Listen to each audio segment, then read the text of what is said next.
Now, obviously this is American military he's talking about. I am a veteran of the British military, obviously. But let's see what these 4 reasons are. I assume that the military's going woke will be on there, but who knows? The United States military is facing its worst recruitment numbers since the end of the Vietnam War, and it's causing major national security problems. Army recruiters were roughly 50% behind their goals this year. Wow. That would reduce their numbers by 40,000 troops over the next 2 years, which would be like losing 4 whole divisions on the battlefield. Where'd Bravo Company go? We need covering fire now. What do you mean they didn't re-enlist? The American military is on its way to falling dangerously below the necessary troop strength of 1.3 million. This force number isn't random. It's carefully created based on the ambitious U.S. foreign policy goals of defending its borders, upholding international order, as well as promoting American interests abroad. Our current strategy is based around us being a superpower in Europe, the Middle East, and Asia Pacific. We've sized our military to be able to fight more than one conflict at a time in those regions. Yeah. The Air Force is 4,000 recruits behind our military has been cut to the bone. Cut to the bone. We can barely cover our own defense at the moment. Goal, and the Pentagon is an overall 15% behind. All of this calls into question whether or not an all-volunteer force is still sustainable today. The strange thing is, the problem isn't unique just to the United States. Canada and the UK are also significantly missing their force strength numbers. Canada is 7,600 members short, and the UK is likely to shrink down to 72,000 soldiers by 2025, which is 10,000 below goal. Some UK infantry regiments are reported to be understaffed by 30%. If something isn't done to reverse these numbers soon, the current reduced force is going to be stretched to its absolute limit.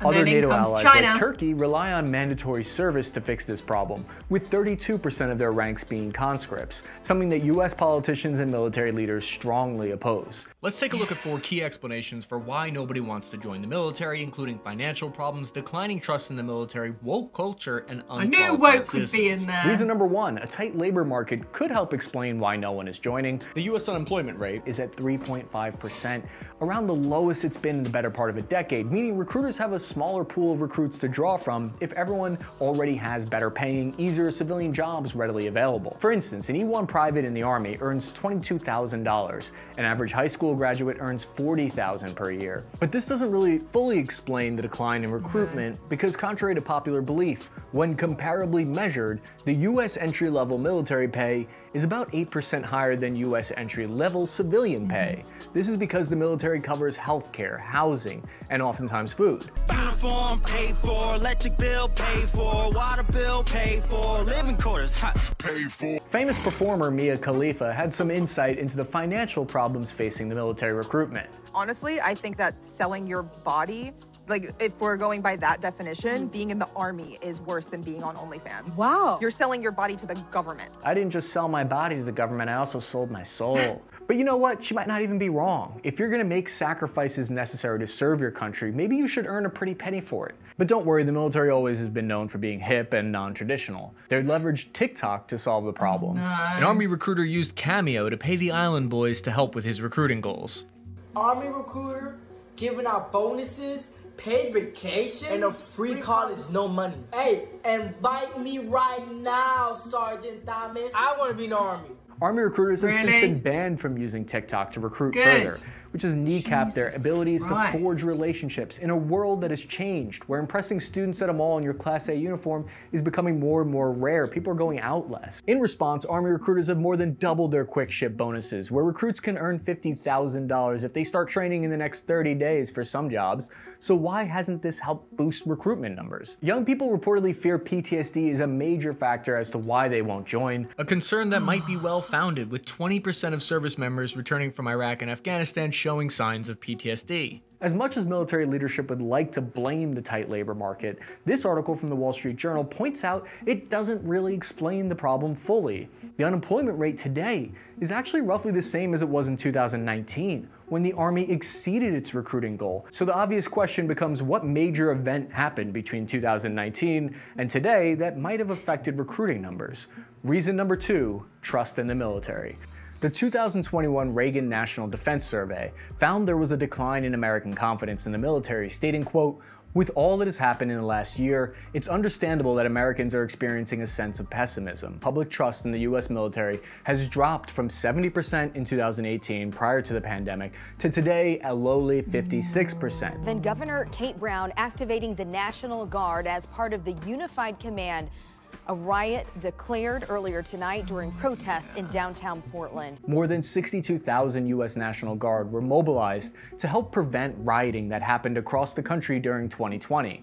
According to the National Guard Bureau, troops in 23 states were activated by governors to try to stamp down and quell the level of disorder. While I personally believe that this was a necessary measure, I could see where many young Americans could look at that today and lose trust in the armed forces. On the other hand, the military potentially earned a lot of people's respect for helping keep the peace. However, it's important to keep those numbers in context, because while trust has declined in the military, they still remain one of the most highly regarded among American institutions, with only 6% of people saying they have no trust in the armed forces at all. For comparison, Congress is sitting at a lowly 10%, and public education system at a 21%. Wow, not surprised. As a product of public school systems, yeah, that tracks. It's unfortunate, it's wrong, but this next quote shows how a lot of people distrust the military. I'm joining the Marines in the USA. What do you think? I think you're a fool. You're a fool. Stupid. You ain't protecting nothing but profits for companies that don't care about you. They'll force you to take injections, which you don't even want. And while I think a lot of what he says is performance and trolling,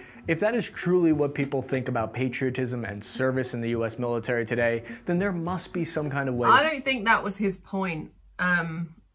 Like the whole forcing people to have injections thing that Biden did.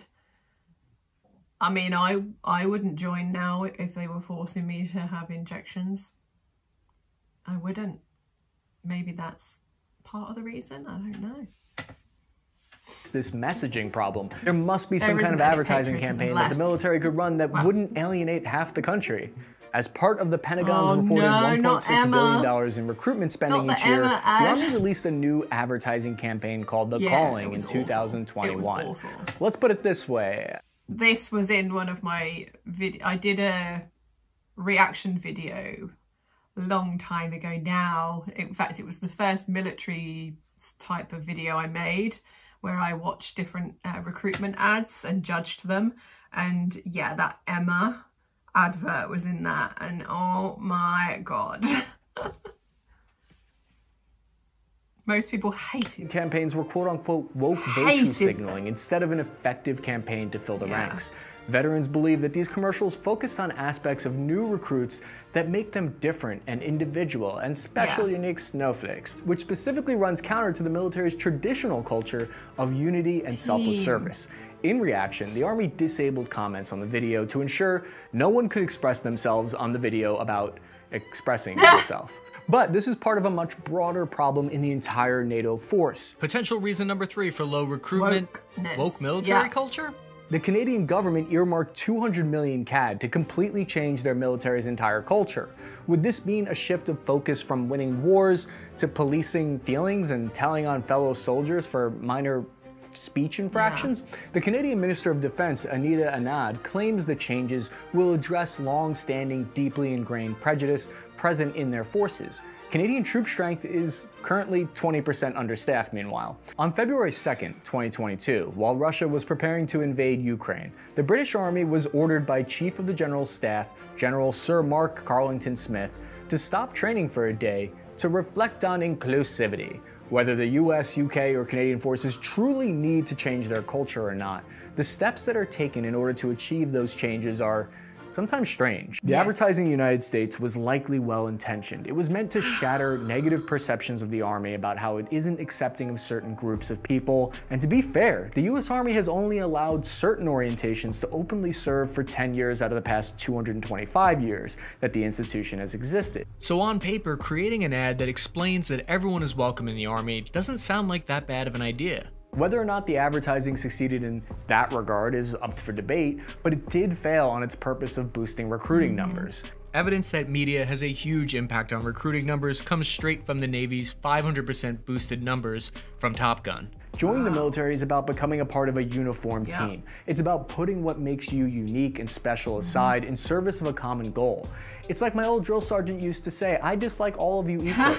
The problem with these commercials isn't that it's about woke theory. It's the fact that they fail to explain what the common values of the Western world are. It failed to outline the very real threats to our freedoms. If the enemies of the Western world had their way, the rights of marginalized groups would greatly suffer, and that is a fact that I think both sides can get behind. But none of this really matters if the next generation aren't qualified to join the services in the first place. Reason number 4, unqualified citizens. According to the Department of Defense, approximately 70 to 75% of young Americans today are not even qualified to serve right off the bat due to being either overweight or having minor criminal infractions that come up on their background checks. Only 23% of candidates remain who don't require a waiver to join. That number is further...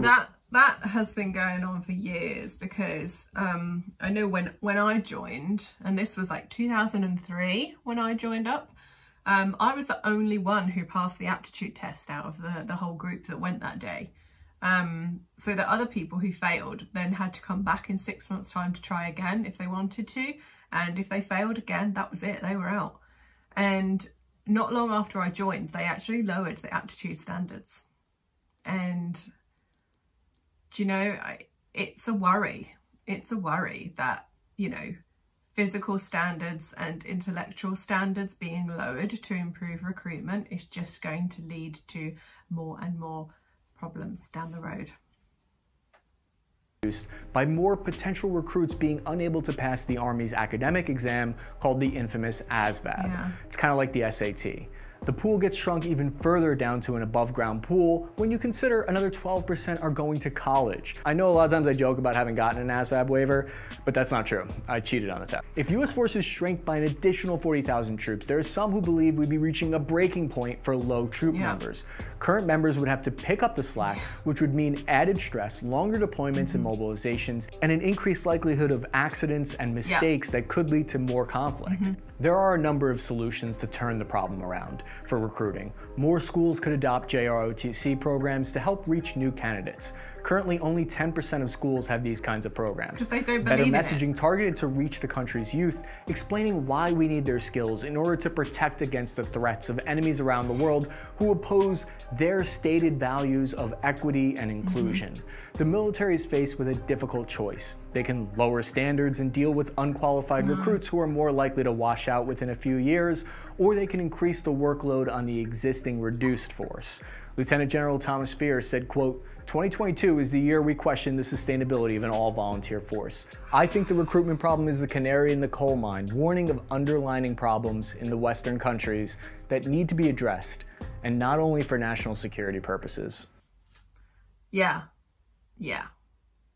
It's getting pretty dire. You know, like I said, the UK military has been cut to the bone. We are literally on minimum manning levels at the moment. And if the US go the same way, it could spell trouble in the future because, you know, countries like China and Russia are doing quite well with their recruitment. And I think the advertisement goes a long way, you know.